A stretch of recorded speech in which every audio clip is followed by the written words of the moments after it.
Oi, gente, eu sou a Ana Laura. E eu sou a Bruna. E nós somos do Química Conectando. Então, gente, hoje a gente vai falar um pouco para vocês sobre polaridade das moléculas e, mais especificamente, como que esse assunto cai nos vestibulares e, em específico, no Enem.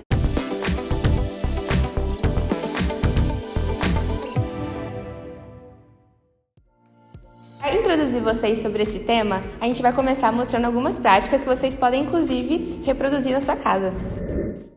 Antes de mostrarmos os experimentos de polaridade, explicaremos um pouco sobre o conceito. Polaridade se refere à distribuição desigual de cargas ou propriedades em um sistema, resultando em dois extremos opostos chamados polos.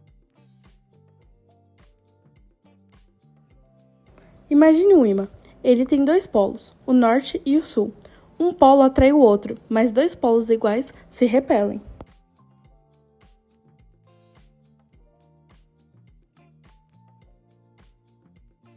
Em química, polaridade se refere à distribuição desigual de elétrons em uma molécula. Isso acontece devido à diferença de eletronegatividade entre os átomos que compõem a molécula.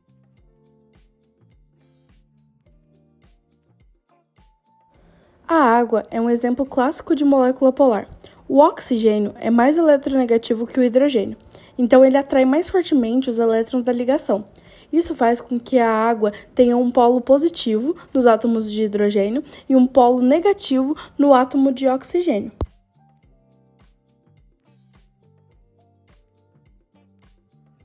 Por outro lado, substâncias como o óleo são apolares, ou seja, não possuem essa distribuição desigual de cargas. Por isso, elas não se misturam com a água. Polaridade na química orgânica. Polares versus apolares. Em compostos orgânicos, a polaridade das ligações depende da diferença de eletronegatividade entre os átomos. Ligação polar ocorre quando átomos como oxigênio ou nitrogênio estão envolvidos, enquanto ligações apolares acontecem em moléculas com átomos de carbono e hidrogênio que possuem eletronegatividades semelhantes. Consequências para as interações intermoleculares. Moléculas polares tendem a interagir mais fortemente entre si devido à atração eletrostática entre seus polos, enquanto moléculas apolares interagem por forças de Van der Waals, que são mais fracas. Espero que essa explicação tenha sido útil para entender o conceito de polaridade. Agora fique aí com os experimentos. Primeiramente, a gente coloca o leite na tigela. O leite, ele é uma mistura de várias substâncias, mas principalmente água e gordura. No caso, o leite que a gente compra no mercado, ele é homogeneizado. O que isso significa? Que por meio de processos industriais, a gordura do leite, ela passa por um furo muito pequeno que quebra os glóbulos de gordura. Então, torna eles minúsculos, fazendo com que eles fiquem em suspensão no leite, criando uma camada apolar. Na hora que a gente pinga o corante, que é a base de água polar, ele não consegue se misturar no leite. Então, a gente usa o detergente, que é um agente tensoativo, que é capaz de quebrar essa tensão superficial por ter uma longa camada carbônica apolar e uma parte polar. Isso daí junta o leite com o corante, fazendo com que eles se misturem.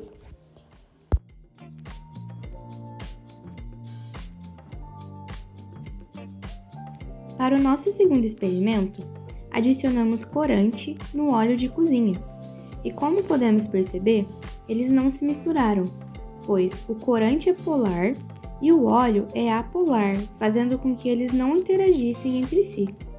Logo em seguida, adicionamos essa mistura na água e percebemos que o corante vai se misturando com a água, que é polar, e percebemos também que o óleo, por ser menos denso que a água, ele vai para a superfície.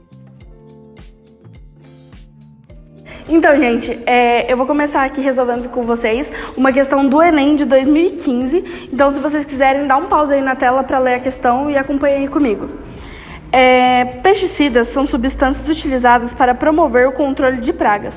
No entanto, após sua aplicação em ambientes abertos, alguns pesticidas organoclorados são arrastados pela água até lagos e rios, e ao passar pelas guelras dos peixes, podem difundir-se para seus tecidos lipídicos e lá se acumularem.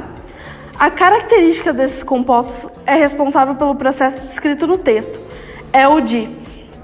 Aí temos aqui as opções: A, baixa polaridade; B, baixa massa molecular; C, ocorrência de halogênios; D, tamanho pequeno das moléculas e E, presença de hidroxilas nas cadeias. Bom, gente, a primeira coisa que eu começo aqui falando para vocês é que vocês têm que primeiro ler o enunciado. Vamos supor, no enunciado o que ele traz pra gente? Duas palavras importantes. É importante a gente destrinchar o enunciado. O que ele fala? Organoclorado. Aí você vai pensar, o que é um composto organoclorado?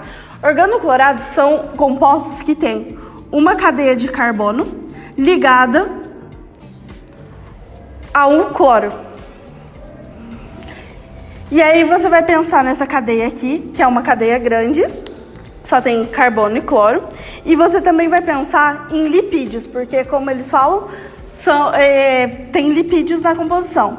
Lipídios nada mais é do que compostos apolares.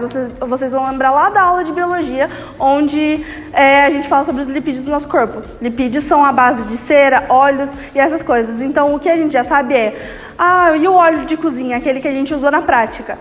É um composto apolar. Então, você já vai estar com a cabeça ligada nisso. Pensando nisso, você já pode pensar o que dessa questão? Você já pode eliminar baixa massa molecular, porque se você for parar para pensar, isso não tem nada a ver com peso molecular, nem nada disso do composto. Então você já poderia descartar essa. Você sabe que na hora que o vestibular, na hora que você lê o enunciado em si, você já tem que pensar, o que ele me traz de informação? Se ele está falando sobre lipídios e está falando sobre compostos organoclorados, que são compostos orgânicos, você já não pode pensar em coisas que não tem relação com polaridade, porque trazer esses dois compostos já é um sinônimo de polaridade. Então, você vai colocar aqui, já elimina baixa massa molecular, porque não tem nada a ver. Presença de hidroxilas nas cadeias, é por isso que a gente estava falando. É importante também vocês se atentarem aos grupos funcionais, porque aqui, hidroxilas, se é um composto organoclorado, ele já não vai ter hidroxila, não tem OH na composição. Vai ser uma cadeia carbônica ligada ao cloro. Então, você já poderia descartar essa aqui também. Tamanho pequeno das moléculas. Essa, na verdade, é quase um sinônimo dessa segunda aqui. Então, como elas são bem parecidas, você também deverá riscar essa aqui. E aí você vai ter ocorrência de halogênios e baixa polaridade. Como a gente está falando sobre polaridade, as duas outras questões já estavam falando sobre cloro, já estavam falando sobre lipídios, de raciocínio lógico você pensar em polaridade. Então, faz disso o gabarito da letra A. Ocorrência de halogênios não são justamente por causa da cadeia. Então, você já vai riscar essa aqui também, sendo essa o gabarito. Letra A. Bom, gente, agora a gente vai resolver a questão do Enem de 2016. Eu vou ler para vocês a questão e vai aparecer aí na tela também. Os tensoativos são compostos capazes de interagir com substâncias polares e apolares. A parte iônica dos tensoativos interage com substâncias polares e a parte lipofílica interage com as apolares. Aí até assim, a estrutura orgânica de um tensoativo pode ser representada por, vocês vão estar vendo aí na tela, mas é mais ou menos assim. A gente tem a cabeça aqui e a cauda. A cauda, ela é composta por hidrocarbonetos, então ela é apolar. Na cabeça, vocês podem ver que tem C-O ligado ao oxigênio também, que vai ser polar, essa parte, que tem uma carga. Então, a gente sabe que a parte polar, ela vai interagir com a água, porque a água também é polar. E a parte apolar, ela não vai interagir, ela vai ficar meio que ali no ar. Aí, a figura que representaria isso não poderia ser essa, porque essa a gente vê que a cauda apolar está dentro da água, né, abaixo do nível da água. Na letra B, a gente vê que a parte polar, que é a cabeça, não está interagindo com a água, que a água está a partir daqui. Então, essa daqui também está errada. Vamos pular um pouquinho essa por enquanto. Aqui a gente vê também que não seria possível, porque a cauda está bem submersa e ela não interage a cauda, porque a cauda é apolar. Aqui também não, porque o nível da água está bem aqui. Então, só nos restaria essa alternativa, que seria a letra C a correta. Que aqui a gente tem a parte polar interagindo com a água, bem aqui nesse nível, e a cauda, ela está para cima, ela não vai interagir. E é isso.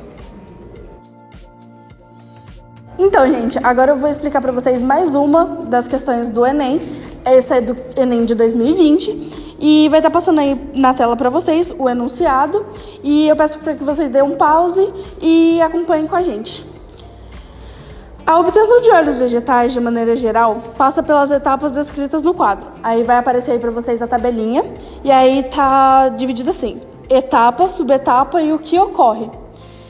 E aí a pergunta, o comando da questão vai ser: qual das subetapas do processo é realizada em função apenas da polaridade das substâncias? Bom, no enunciado você já tem que prestar atenção em 3 coisas. Primeiro, a obtenção de óleos vegetais.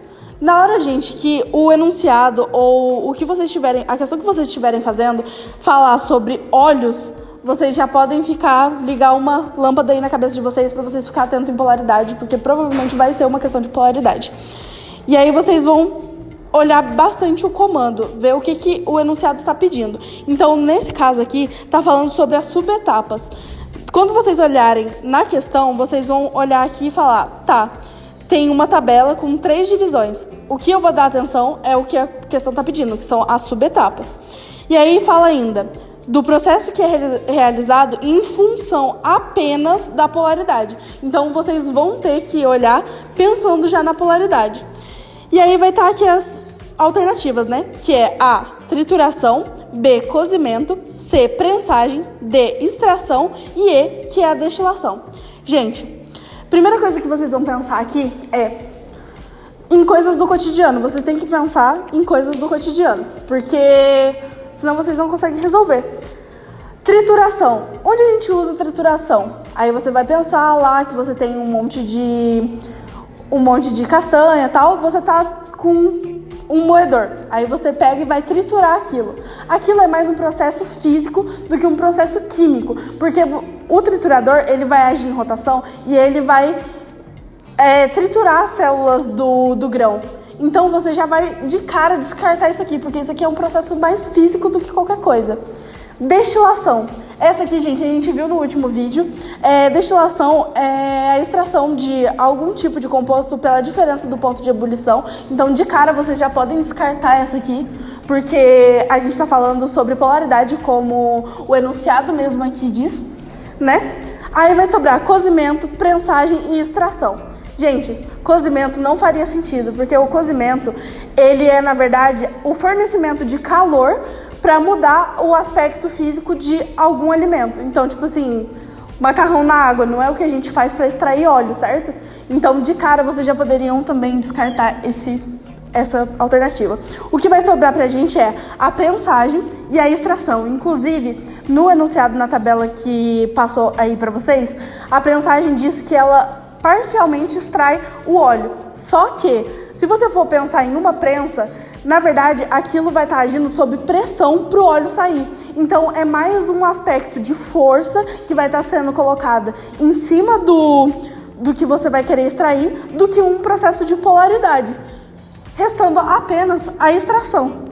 A extração, ela vai acontecer, se vocês olharem bem aí na tabelinha, por hexano. O que é um hexano? Hexano, na verdade, ele é um alcano, que é também um hidrocarboneto, que vai ser usado por afinidade de apolaridade para retirar o óleo. Então, o que acontece? Eles vão colocar esse produto dentro lá, vai colocar o hexano e pela afinidade de apolaridade, ele vai ser puxado para fora. Então, o que faz apenas essa resposta ser a correta. Então, gabarito aqui para vocês, letra D.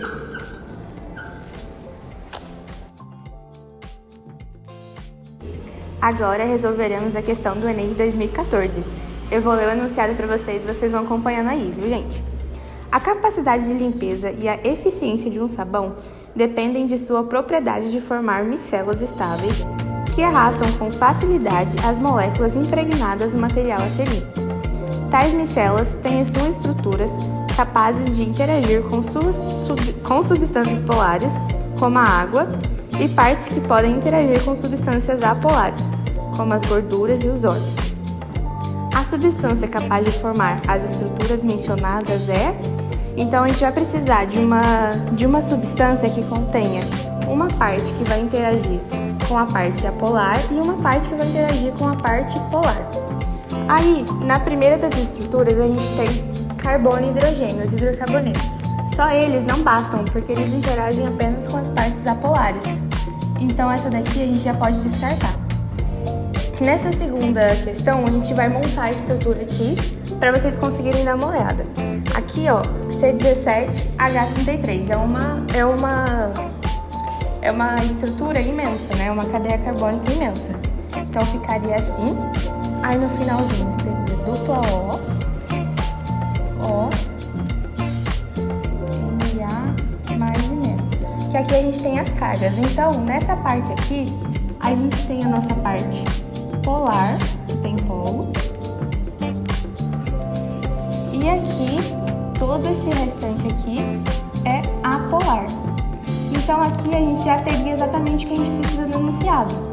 A gente já poderia marcar essa daqui. Dando uma olhadinha nas próximas, nessa daqui a gente vê que tem mais ou menos as mesmas estruturas, porém aqui é muito curta essa cadeia. E quanto maior a cadeia, né? Quanto maior a cadeia, mais apolar ela é. Então isso aqui a gente descartaria. Aqui a gente descartaria também, não temos o Na nessa parte. E aqui a gente só tem CH e o O está no meio, então não adiantaria também, sendo a letra D. Esse foi o nosso vídeo, eu espero que vocês tenham compreendido tudo que a gente disse. E não se esqueçam de assistir os próximos e se inscrevam no nosso canal. Tchau!